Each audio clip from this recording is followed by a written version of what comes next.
Mi lámpara encendida está,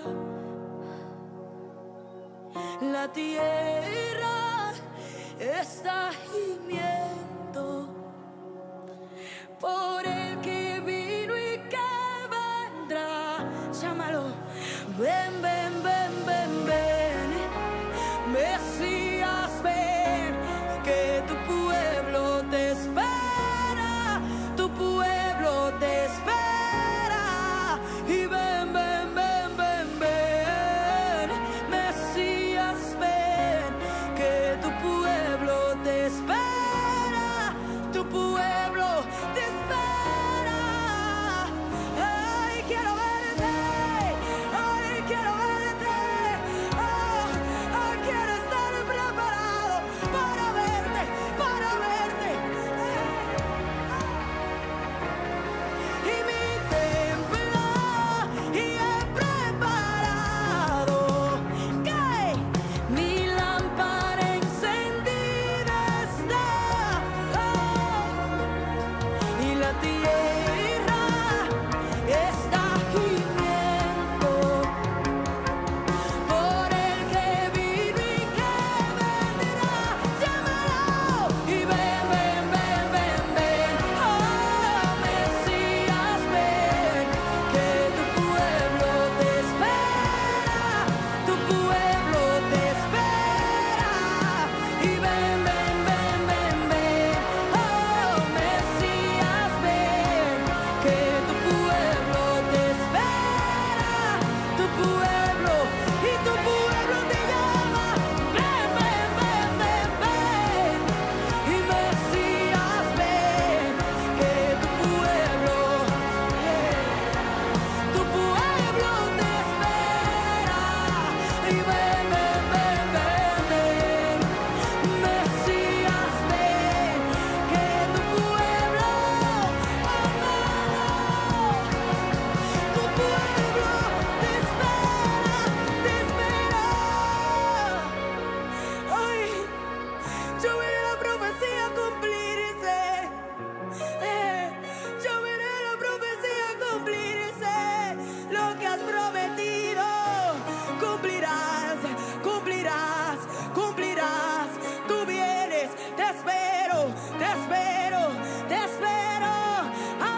Dios le bendiga, mis amados hermanos. Bienvenidos a otra edición más de Clamor en la Noche, que se origina en los estudios auxiliares de la Cadena del Milagro en Cataño, Puerto Rico. Y luego se transmite de 12 a 1 de la mañana de lunes a viernes a través del canal 54 de DIS, 54 de Liberty y a través de unored.com. Espero que el Señor le bendiga y que ustedes son la familia de Clamor.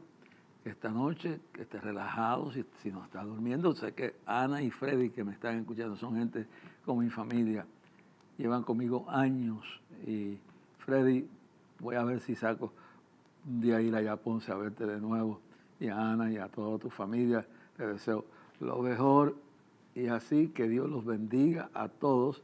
Espero que esta noche Dios le habla a su vida, traiga su petición al altar y comuníquese con Dios y olvídese de todo lo demás. Y vamos a adorar a Dios y vamos a reafirmarnos en nuestra fe en medio de las luchas que tenemos. Recuerden que estamos camino a Clamor este lunes 7 de septiembre, el 53 aniversario de Clamor a Dios. Ya estamos mayo, junio, julio, agosto. Nos faltan 4 meses, hermano, para el gran evento del aniversario 53 del Día de Clamor a Dios. Y no le vamos a dar todo el programa, pero le voy a decir que tanto mi hija como yo estaremos trayendo un mensaje especial en esta ocasión y otras sorpresas más. Y vamos a ver la gloria de Dios. Pero el propósito de este evento es en este momento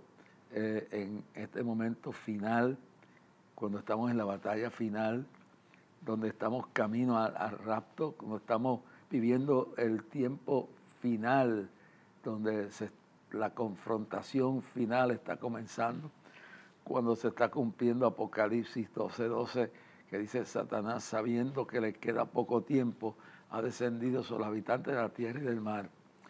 Yo creo que sí ha habido un tiempo en la historia, no que tengamos miedo, porque, como le dijo Pablo a los tesalonicenses, capítulo 4, 13 al 18, le dice: había empezado a morir, la iglesia era nueva, no estaba acostumbrada todavía a este experimento de gente cristiana muriendo y estaban comenzando. Entonces él le dice, sabiendo que han muerto algunos en Tesalónica, le dice: no os entristezcáis como los otros que no tienen esperanza. Y esto le dice directamente a la iglesia en Tesalónica, porque habían muerto muchos cristianos y todo el mundo estaba esperando el rapto, todo lo que Dios había prometido de su venida. Pero le comparó con los no convertidos. Yo no sé si usted ha ido, como yo, a funerales donde la persona que ha muerto ha tenido una vida desastrosa, ha sido una persona bien afectada espiritualmente o moralmente o físicamente, y ha habido una vida ligera, una vida perdida. Entonces la gente que está allí, que saben que no está convertido, y la mayoría de la gente que están allí que tampoco están convertidos, pues no tienen de dónde agarrarse, no tienen un fundamento claro de cómo enfrentarse a todo. Sobre eso Pablo le dice: no os entristezcáis como los otros que no tienen esperanza. Escuche bien claro, ese es el consejo que Pablo le da en ese momento a las personas de Tesalónica.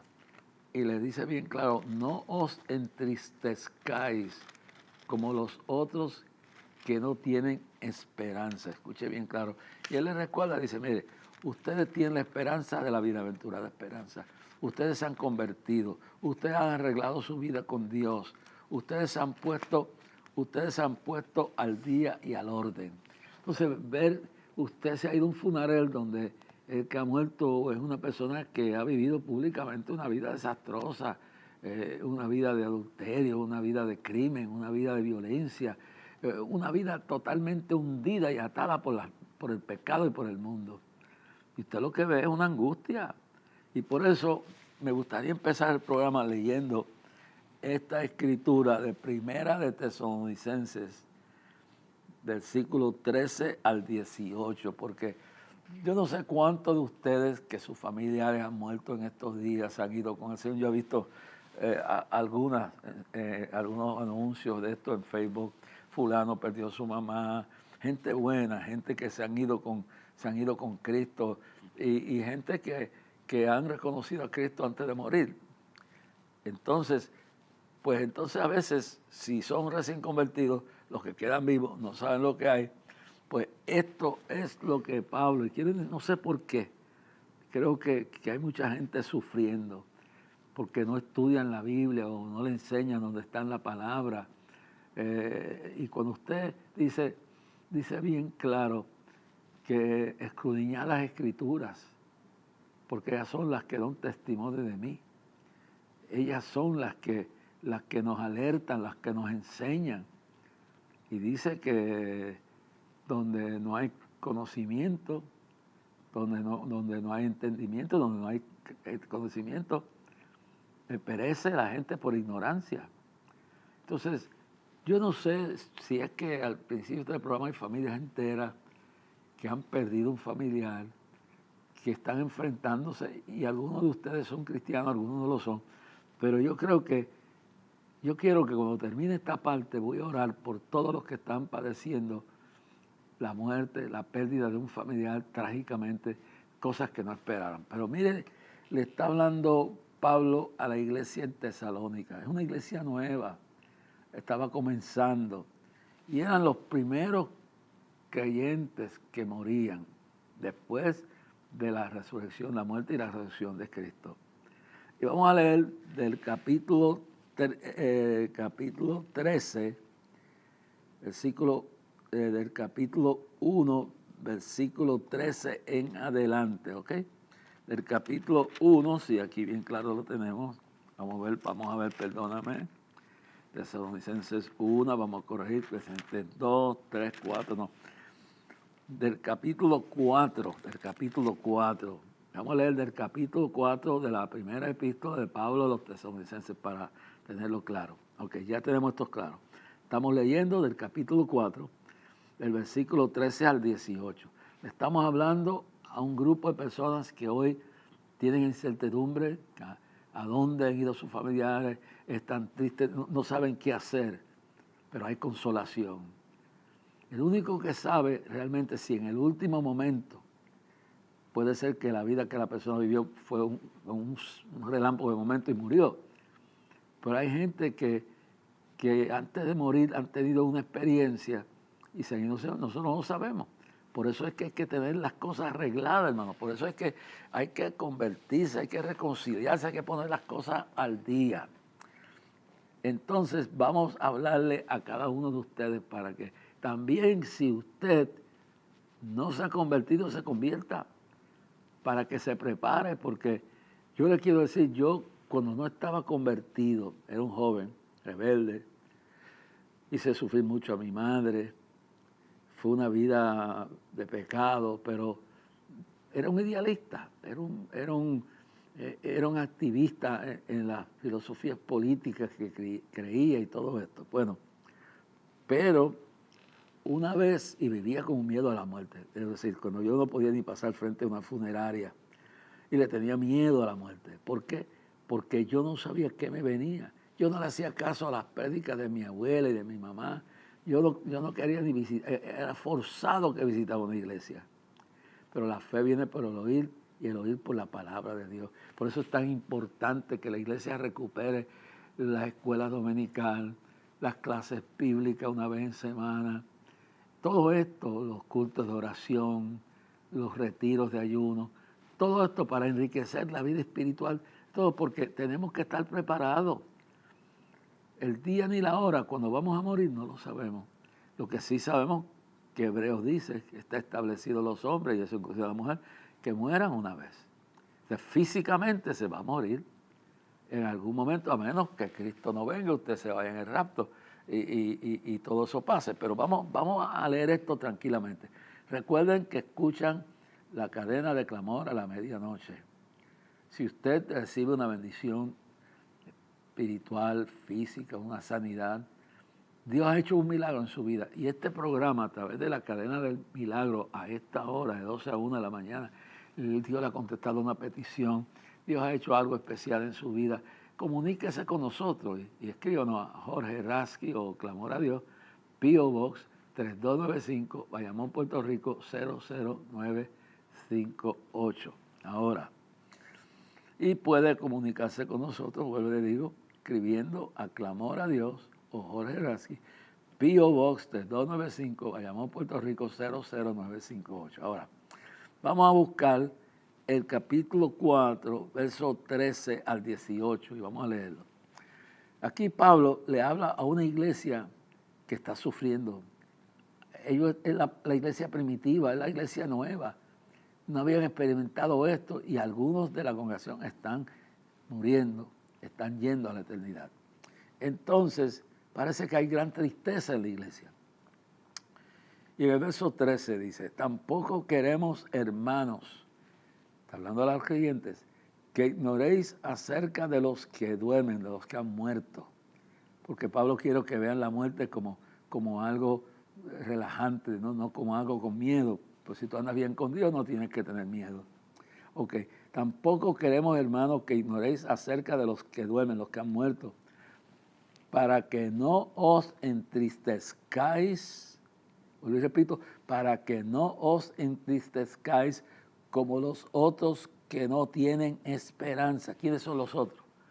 Todo aquel que me está oyendo, que se apartó del Señor. Todo aquel que me está oyendo, que nunca se ha convertido. Todo aquel que se ha rebelado contra Dios. Todo aquel que se ha hundido en el pecado. Todo aquel que está viviendo con un miedo porque no sabe hacia dónde va y se descarriló. Dice esto porque ustedes, para que no os entristezcáis como los otros que no tienen esperanza. Ahora vamos al verso 14. Ahora vamos a esto, más profundo ahora.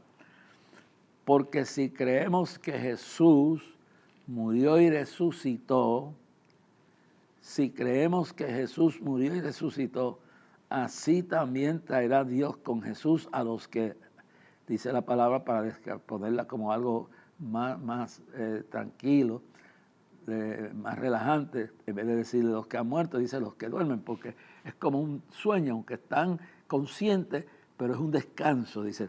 Porque si creemos que Jesús murió y resucitó, así también traerá Dios con Jesús a los que durmieron en él, los que han muerto salvos, los que han muerto arrepentidos, los que se han entregado, los que han convertido su vida a Cristo, han confesado sus pecados, como dice Juan 3:16, porque de tal manera amó Dios al mundo, porque de tal manera Dios amó al mundo que ha dado a su Hijo unigénito, para que todo aquel que en él crea no se pierda, mas tenga la vida eterna. Y como dice Juan, dice, si confesamos nuestros pecados a Él, Él es fiel y justo para perdonar nuestros pecados y la sangre de Cristo nos limpia de todo pecado. Ahora, verso 15. Por lo cual os decimos esto en palabra del Señor. Ahora vamos al verso 15. Aquí vamos. Por lo cual os decimos esto en palabra del Señor, que nosotros que vivimos, que habemos quedado hasta la venida del Señor, no precederemos a los que han muerto, los que están durmiendo. Vuelve y usa esa frase para hacerle ver que para el creyente la muerte es como un sueño, pero que es una realidad, no es una pesadilla, no es que está fuera de sí, no, que está descansando. Ahora vamos entonces al verso, vamos a leer el 15 de nuevo. Por lo cual os decimos esto en palabra del Señor, que nosotros que vivimos, que habemos quedado hasta la venida del Señor, no precederemos a los que han muerto, los que duermen. Así que juntamente con ellos, nosotros no nos vamos a quedar atrás. Nosotros estamos listos para irnos. Ahora vamos al verso 16. Verso 16. Porque el Señor mismo, con voz y aclamación, escúchelo bien, porque el Señor mismo, decimos esto en palabra del Señor, dice, por lo cual os decimos esto en palabra del Señor, que nosotros que vivimos, que habremos quedado hasta la venida del Señor, no precederemos a los que han muerto, a los que están descansando. Verso 16. Es decir, que nosotros no nos quedamos. Tenemos que tener paz, hermano. Mi paz os doy. No se deje ir por tanto miedo, por tanta noticia oscura, por tanta violencia, por tanta guerra. Jesús lo dijo, hermano, en Mateo 24, en Marcos 13, en Lucas 21. Después que dijo, mirad que nadie os engañe, que dijo que venía una gran apostasía, que lo refiere Pablo en Primera de Timoteo 4:1, en los posteros días muchos apostataron la fe escuchando doctrina de demonios, espíritus engañadores. Pues entonces, Pablo entonces le dice bien claro, vamos a leer del 15 al 16 de nuevo.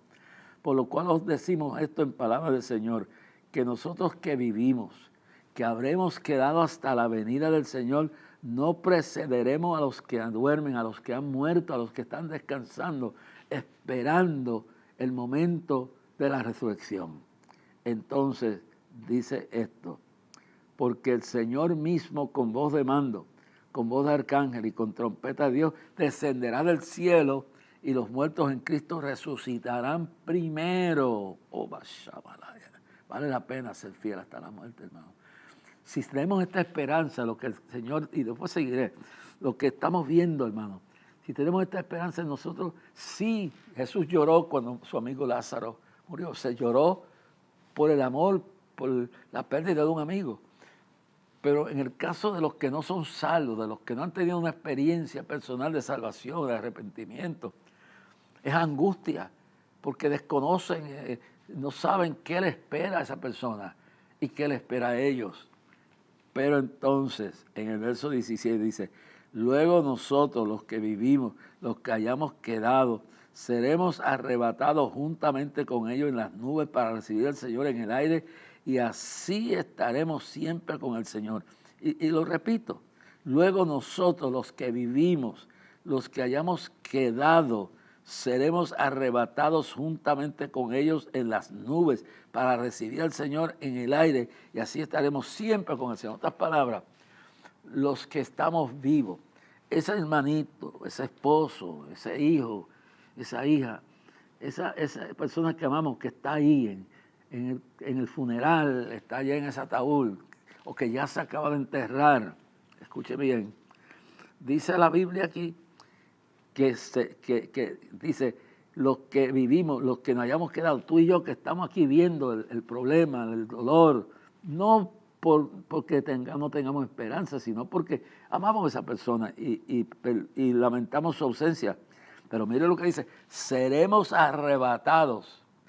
Ese es el arrebatamiento de la iglesia. Ese es el arrebatamiento de la iglesia, dice, seremos arrebatados juntamente con ellos en las nubes para recibir al Señor en el aire. Ahora, yo quiero que este verso usted lo apunte, verso 17, el capítulo 4 de Primera Tesalonicenses, porque hay un montón de disparateros por ahí. Lo que dice Pablo a Primera Tesalonicenses, capítulo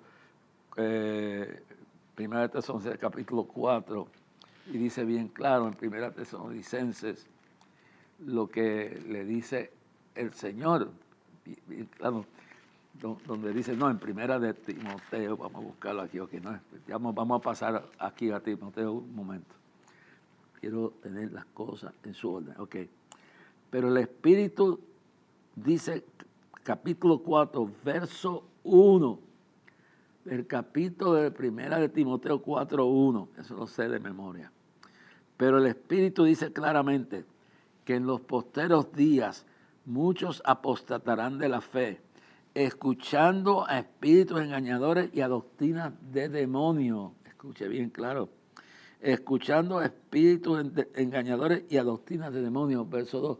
Por la hipocresía de mentirosos que teniendo cauterizado la conciencia y empiezan a traer doctrinas falsas. Prohibirán el matrimonio, mandarán a abstenerse de alimentos que no son pecados, alimentos que Dios creó para que con acción de gracia participasen con ellos los creyentes, los que han conocido la verdad. Verso 4, porque todo lo que Dios creó es bueno y nada es de desecharse si se toma con acción de gracia, porque por la palabra de Dios y por la oración es santificado. Entonces, lo que entra aquí en esta predicación de Pablo, en 1 Timoteo 4:1, primero dice que en los posteros días muchos apostatarán de la verdadera fe cristiana. Serán engañados con doctrinas de demonios y espíritus engañadores. Entonces, habla dos temas que estarán, y esto a veces la gente no lo piensa, pero yo quiero que usted lo piense. Cuando él habla claramente de esto, incluye dos temas que van a relacionarse con el error, las doctrinas de demonios, que llevarán a la gente a confundirse. Y entonces escucharán a espíritus engañadores y a doctrinas de demonios. Pero bien, cuando usted lee aquí, entonces mire las dos cosas en las cuales se va a manifestar esta doctrina falsa. Dice bien claro, en el verso 2 de 2 de Timoteo 4, por la hipocresía de mentirosos que teniendo cauterizado la conciencia, prohibirán casarse y mandarán a abstener. Ok, primero dice prohibirán casarse. Usarán el tema del sexo para darle unas interpretaciones de mandamientos religiosos creados por el ser humano, mandamientos religiosos ficticios, erráneos, totalmente heréticos, ok. Entonces, creerán, mire, y si usted, muchas de estas sectas, usted ha visto la de Jim Jones, la de otro, de aquel de Waco, Texas, que era otro loco que salió de una iglesia. Entonces, aquí entonces, casi todas estas herejías rigen alrededor del sexo. Entonces, habrán quienes prohibían casarse y convertirlos en una especie de seres apartados, pero eso trae cola, porque detrás de meterse en la intimidad de la unión que Dios ha creado entre un hombre y una mujer, entran detrás de todo esto abriendo el camino a la tentación y a la inmoralidad y al fanatismo religioso, que luego entran como en ambas sectas, tanto los de la secta del woke, aquello de Waco, Texas, y tanto como Jim Jones, entraron por ahí, empezaron a decir quién se podía casar y quién no se podía casar, y luego terminaron a prácticas inmorales, prácticas de adulterio, de poligamia, de toda clase de inmoralidad, de incesto. Entonces entraron en eso. Luego, otra cosa es que para darle una sensación de espiritualidad, en esos últimos días, muchas de estas apostasías, de estos espíritus engañadores y doctrinas de demonios, para darle un lustre de espiritualidad, entrarán en crearle ciertas ideas sobre la comida, otorgándole una situación de relacionar tu relación con Dios con lo que comes. No estamos en contra de que los médicos y la ciencia médica digan que ciertas cosas son dañinas, pero aquí mire bien a dónde llegan estos. Estas personas que se llaman apóstoles, que se llaman maestros de la palabra, primero utilizarán el sexo para crear sus propias ideas y ordenar a las personas, porque el casarse es una cosa íntima entre dos personas, que oren, que se analicen, que busquen consejería en el pastor, la pastora o los profesionales en esto, y que usted tome la decisión. Pero aquí están tomando el lugar que Dios le ha dado de libre albedrío, que en el matrimonio cada cual escoja con quién se va a casar, que lo haga bien, que no lo haga en yugo desigual, que no lo haga en una situación como lo que se ha procreado en el tiempo actual. Sí, que utilizarán el matrimonio, el sexo, para gobernar la mentalidad de la persona y dice, y dirigirlo a lo que ellos piensan, tomando el control del pensamiento. Esto es doctrinas de demonio, hermano. Entonces, dice, prohibirán casarse y mandarán abstenerse de alimentos que Dios creó. No estamos hablando de una hoja venenosa. Esta gente decidirán que tú quieres buscar científicamente, médicamente, lo que te hace bien o te hace mal, es otra cosa. Pero esta gente basarán su religión, su teología, sobre lo que, escuche bien, sobre lo que en uno tratan de prohibir el matrimonio, para luego crear una situación y una vez que tienen las personas atadas, llevarlos por el camino del error y de la fábula y de lo más loco que haya. Se empiezan a meter en eso. Luego empiezan así. Porque entonces, dice bien claro, mandarán abstenerse de alimentos que Dios creó. En otras palabras, hermano, ahí estamos viendo lo que pasa con Pedro.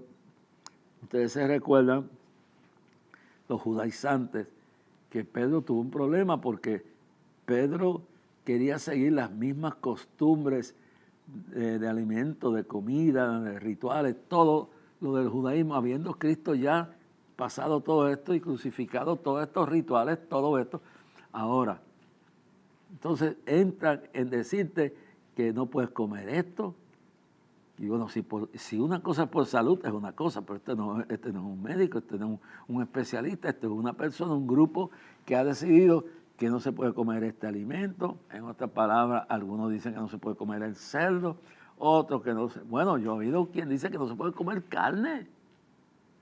Eso es otro. Mire aquí, los judaizantes que prohibían todo aquello que prohibía la ley. Entre ellos no podían comer conejo, no podían comer no podían comer cerdo y algunos animales que eran hechos que se podían comer. Pero escuchen esto bien claro. Mandarán abstenerse de alimentos que Dios ha creado. Es decir, en ninguna parte Dios ha dado un mandamiento que no se coma un conejo, que no se coma un pato, de eso, que no se pueda comer carne de cerdo, que no se pueda comer carne de res.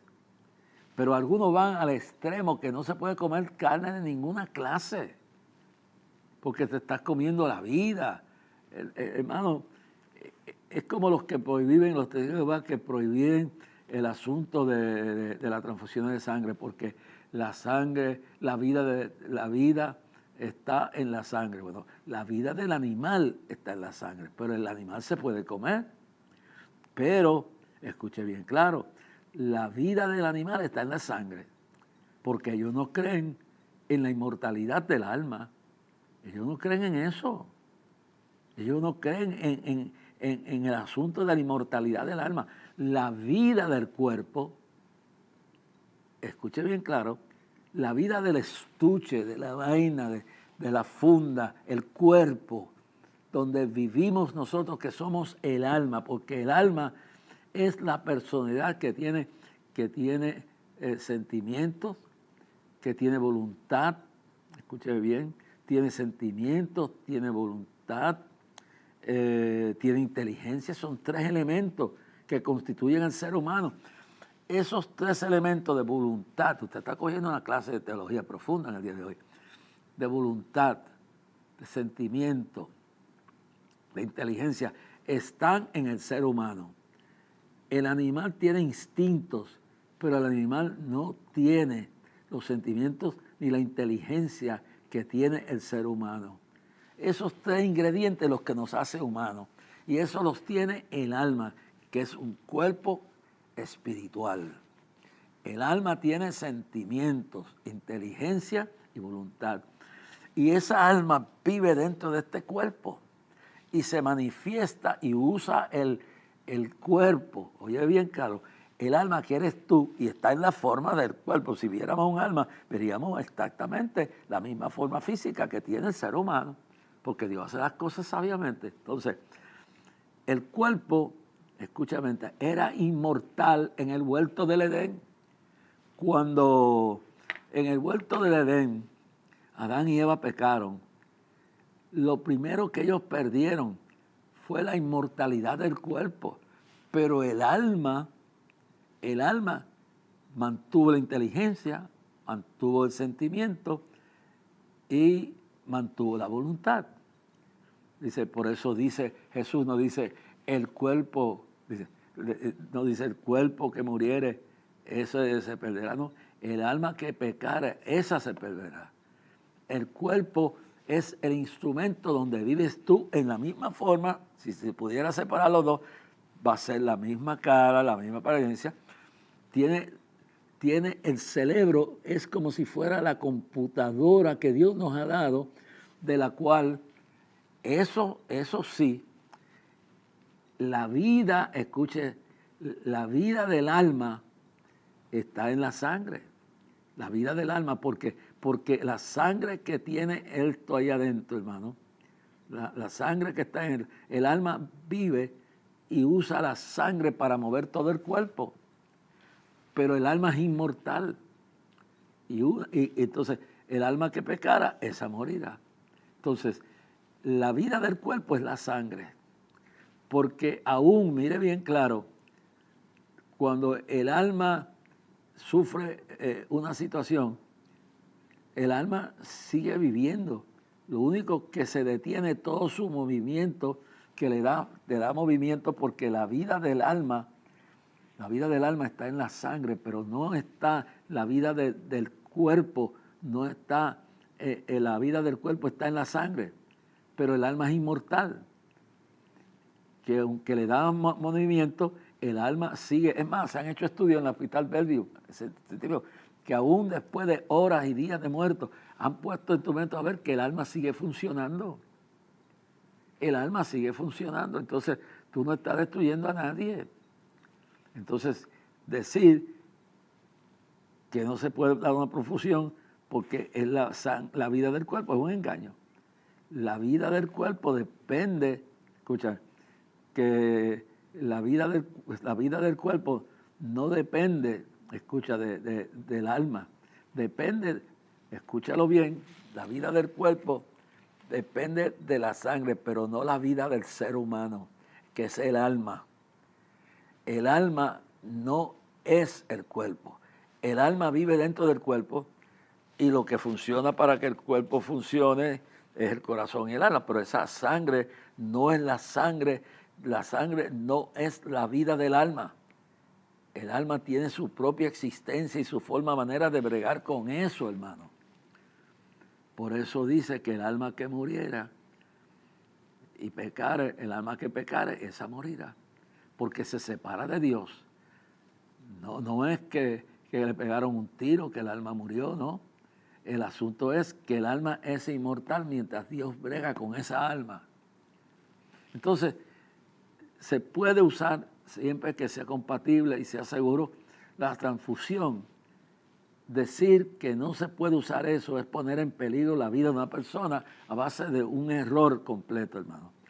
Entonces, la sangre que hay en el corazón y en el cuerpo es la vida del cuerpo. En otras palabras, hermano, el cerebro funciona y en el momento que el cerebro funcione, por la razón que sea, el ser humano, su vida, su alma, sigue con vida, pero ya no tiene, ya no se puede manifestar su inteligencia, ya todas sus funciones terminan en ese sentido, no puede manifestar sus sentimientos, porque entonces ya el cuerpo a través del cual se manifestaba está muerto. ¿Ok? Entonces inventan cosas, hermano. Esto es bien serio, bien profundo. Por eso dice, el alma que pecara, esa morirá. Y Jesús dice, ¿de qué le aprovechará el hombre si ganara a todo el mundo, pero al fin perdiera su alma? Yo hablaba con un médico los otros días. Si usted cuando ha bregado, usted no se da cuenta que todo el que pierde una pierna, un brazo, lo siente que está ahí, porque ese eres tú eres el alma. El cerebro manifiesta toda tu capacidad de decisión, de inteligencia, manda a los nervios del cuerpo a funcionar. Todo esto es como la computadora que Dios te ha dado. Pero el cuerpo es el estuche donde tú vives. Y cuando venga Cristo, los que han muerto en Cristo, su cuerpo será reconstruido, como Dios lo hará, traerá, y tu cuerpo será con la misma forma, las mismas características que sean, y tú volverás a tener inmortalidad. A partir del arrebatamiento de la iglesia, el cuerpo será inmortal como lo eran en el huerto del Edén. El alma será vivida, entrada en el cuerpo, y el alma y el cuerpo serán uno, más el Espíritu de Dios que dará vida, porque la vida entera del alma está en el Espíritu de vida que Dios nos da. Lo otro es para hacer funcionar los diferentes funcionamientos que tenga el alma que se mueve a través del cuerpo. Pero esto es una cosa bien profunda y científica, pero por eso Cristo dice, ¿de qué le aprovechara el hombre si ganara todo el mundo, pero al fin perdiera su alma? Eso es lo más importante, que tú tienes el alma. Tú puedes perder tus bienes, puedes perder tus piernas, tus brazos, pero si tu alma se va al brazo, a las manos del Señor, si se va directa a la presencia del Señor, hermanos queridos, tú estás viviendo en un momento de lo que dice aquí. Vamos a volver a lo que dice aquí. Bien claro. Cuando vamos entonces de nuevo a 1 Tesalonicenses, vamos ahora al verso 17. Y luego vosotros los que vivimos, los que hayamos quedado, verso 17 del capítulo 4 de 1 Tesalonicenses. Luego nosotros que vivamos, los que hayamos quedado, seremos arrebatados juntamente con ellos en las nubes para recibir al Señor en el aire, y así estaremos siempre con Él en el Señor. Y nota aquí algo que dice en el aire. Desde que yo me convertí había un millonario, y hay un montón de locos por ahí, haciendo un libro donde dicen que el rapto no es real, que eso no existe. Pero una de las cosas que dice aquí dice bien claro aquí, seremos arrebatados juntamente con ellos, con los que los que estamos vivos, seremos arrebatados juntamente con los que han resucitado. Seremos arrebatados juntamente con ellos en las nubes para recibir al Señor en el aire. Quiere decir que vamos a estar 7 años, yo no sé decir en el segundo cielo cuál es, yo lo que sé es que vamos a estar en el aire 7 años durante la tribulación. Los primeros 3 años y medio de la tribulación, el anticristo se hará pasar como el Mesías, como el rey de la paz que viene a traer, y cuando se den cuenta que los ha engañado, ahí el pueblo judío se rebelará, Cristo se manifestará sobre el monte de los olivos, le preguntará dónde has recibido tú esas marcas que tienes, y en las casas de mis hermanos. Y entonces el judío y todo aquel que ha creído en el Mesías dirá, yo le digo bien claro, dirá, tú eres el Mesías. Ahí se rebelarán contra el anticristo. El anticristo empezará a perseguir a todos aquellos judíos y seguidores que creen en Jesucristo como el Mesías, serán entonces protegidos por el Señor y tendrán que ir por eso. Y el Señor entonces, con el resplandor de su venida, destruirá al falso profeta y al anticristo, le quitará todo su poder, y entonces serán lanzados al lago de fuego y azufre. A Satanás lo atarán por 1000 años, y entonces Jesús bajará por el monte de los olivos, pasará frente a todo ese cementerio donde están enterrados los patriarcas, entrará por la puerta que todavía está cerrada, la puerta dorada, y ya el templo estará construido, y entonces se sentará en el trono de David. Eso es lo que nos espera. Pero mire bien claro, dice el verso 18, ¿por qué el diablo ataca tanto la doctrina del arrebatamiento de la iglesia, del rapto, como usted le quiera llamar? La venida, primero la venida en los aires, y luego la segunda es la segunda parte de esa venida, es cuando Él baja con sus santos millares y todos nosotros que vendremos con Él, y tocará el monte de los olivos, se partirá en dos, los judíos creerán y todos aquellos que no creían en el Mesías, aquellos judíos que estaban, y yo a veces pienso porque el loco de Mahoma le dijo a la gente que tenían que esperar a un Mesías.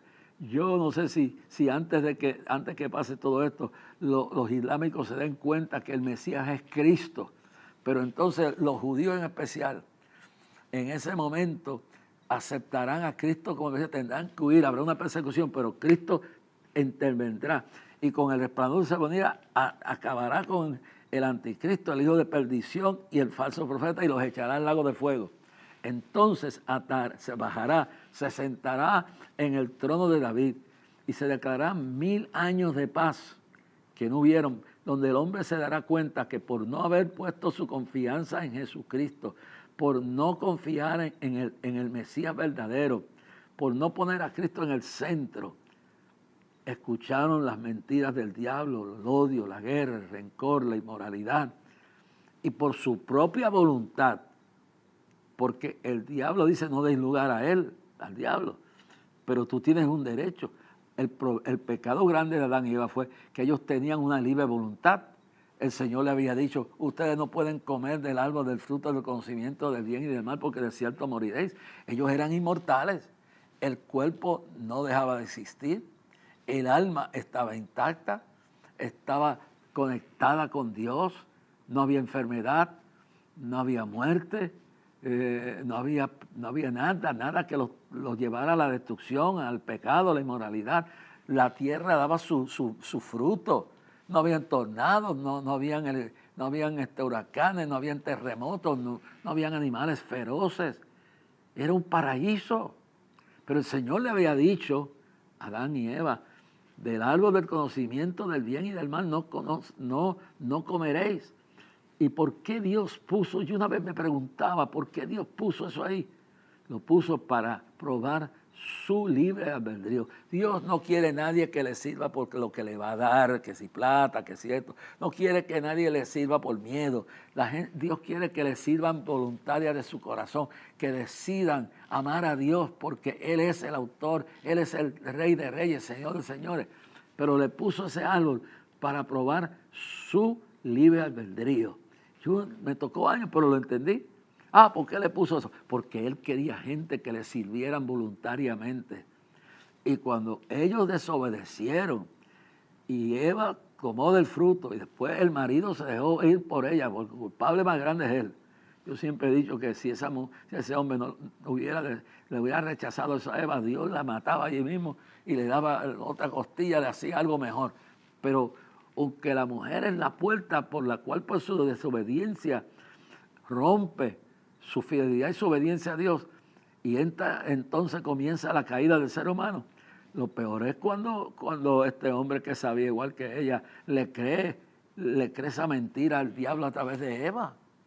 Por eso los dos son copartícipes. Entonces viene el pecado y viene la pérdida de todo esa. No habían enfermedades, los animales eran pacíficos, la tierra daba su fruto, el hombre trabajaba en una forma suave, no tenía que con el sudor de su frente, la mujer daba luz sin dolor alguno, todo era algo perfecto. Pero cuando Eva creyó la mentira y Adán creyó la mentira del diablo a través de Eva, todo ese paraíso se perdió. Y en Génesis 3:15 dice que así como por la mujer vino todo esto, de la simiente de la mujer nacerá uno que le dará la serpiente en el calcañar, le dará en la cabeza, y eso fue lo que pasó en el Calvario. Con el sacrificio de Cristo, Cristo acabó con la maldición. Cristo destruyó la mentira del diablo, el poder de Satanás, en términos a los cristianos ser protegidos, porque dice bien claro que Él nos protegerá de todo engaño, de toda maldad, y estará con nosotros todos los días. Por eso es que dice en el verso 18 del capítulo 4 de Tesalonicenses, 1 Tesalonicenses, por tanto alentaos los unos a los otros con estas palabras. Mire esto, cada vez que usted vea esto, verso 18 del capítulo 4 de 1 Tesalonicenses, después que le advierte todo esto, le dice, Por tanto, alentaos los unos a los otros con estas palabras. Por eso es que el diablo odia tanto que se habla del arrebatamiento de la iglesia, de la resurrección de los muertos en Cristo. Y luego que dice que entonces seremos arrebatados con ellos a las nubes para recibir al Señor en el aire y así estaremos siempre con Él, con Él. Escúchelo bien, con el Señor. Por tanto, alentados los unos a los otros con estas palabras. Y bien claro lo dice aquí. Vamos ahora al capítulo 5, dice, ya nosotros sabemos la importancia que tiene el alma. Por eso es lo que el diablo quiere, tu alma. Él no le importa lo que tú tengas, el talento que usted. Él lo que quiere es tener tu alma, porque una vez que tú pierdas tu alma, ya perdiste lo más importante. Porque primero se perdió la mortalidad del cuerpo. Pero ahora, si tú te conviertes a Cristo, porque el pecado entró por esa desobediencia, tú entonces perderás tu alma. Por eso dice, ¿por qué de que aprovechar al hombre si ganjera a todo el mundo, la mujer, pero perdiera su alma? Entonces, aquí terminando esto, vamos a leer el capítulo 5, pero acerca de los tiempos y las ocasiones, verso 1 en adelante, no tenéis necesidad, hermanos, que yo os escriba, porque vosotros sabéis perfecto que el día del Señor vendrá como ladrón en la noche. Puede ser esta noche, puede ser mañana. Que cuando digan paz y seguridad, entonces vendrá sobre ellos destrucción de repente, como los dolores a la mujer encinta y no escaparán. Hermano, no se preocupe tanto por los rumores de guerra, por las guerras, por lo que está pasando en el Medio Oriente. No se atribule tanto, porque eso lo dijo el Señor. El Señor dice que todo esto vendrá y dice, cuando veáis todas las cosas, erguid vuestros rostros al cielo y sabed que vuestra redención está cerca. Hermano, y mire, y termino con esto. ¿Por qué? Vosotros sabéis perfectamente que el día del Señor vendrá así como ladrón en la noche. Y en el verso te dice que cuando digan paz y seguridad, entonces vendrá sobre ellos destrucción de repente, como los dolores a la mujer encinta y no escaparán. Hermano, termino con esto. No se preocupe tanto por lo que está viendo. Sí, es preocupante, pero no se aflija. No se preocupe, porque esto va a seguir. Guerra, nación contra nación, reino contra gente, eso son revoluciones. Naciones peleando unas guerras de aquí, guerras por allá, revoluciones por acá. Todo eso, no, hermano, eso. Preocúpase cuando digan llegó la paz, porque eso es cuando el anticristo, que en el próximo programa le hablaremos, aparecerá y proclamará una paz ficticia. Preocúpese cuando digan paz y seguridad, porque vendrá destrucción de repente. Por eso les dije que todos estos tratados de paz que están haciendo, no se preocupen por eso. Preocúpese porque cuando digan que eso está en paz, es que viene lo terrible. Por eso hay que andar, hay que caminar en Cristo, hay que guardarse y mirar y regocijarnos, porque todo esto refleja que Cristo viene pronto, que nuestra redención está cerca, que la paz verdadera solamente la traerá cuando reine el Rey de la paz, cuando reine el que dijo Jesús, mi paz os doy, mi paz os dejo, no como el mundo la da, yo os la doy. Que Dios le bendiga, que si usted está descarriado ahora mismo, vete y pídele perdón al Señor. Si estás al punto de irte al mundo, frénate ahora mismo. Yo sé que hay gente que están luchando, pero este es el tiempo de agajarte de Dios.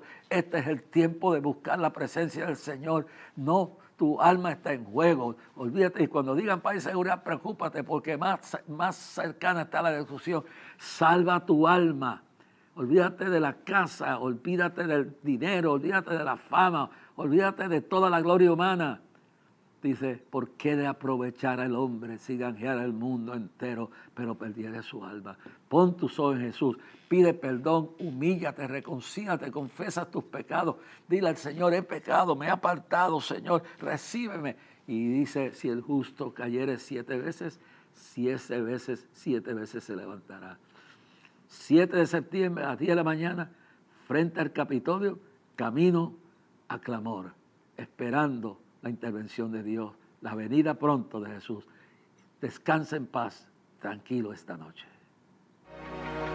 Mi templo he preparado, mi lámpara encendida está. La tierra está gimiendo por el que vino y que vendrá. Llámalo, ven, ven, ven, ven, ven, Mesías.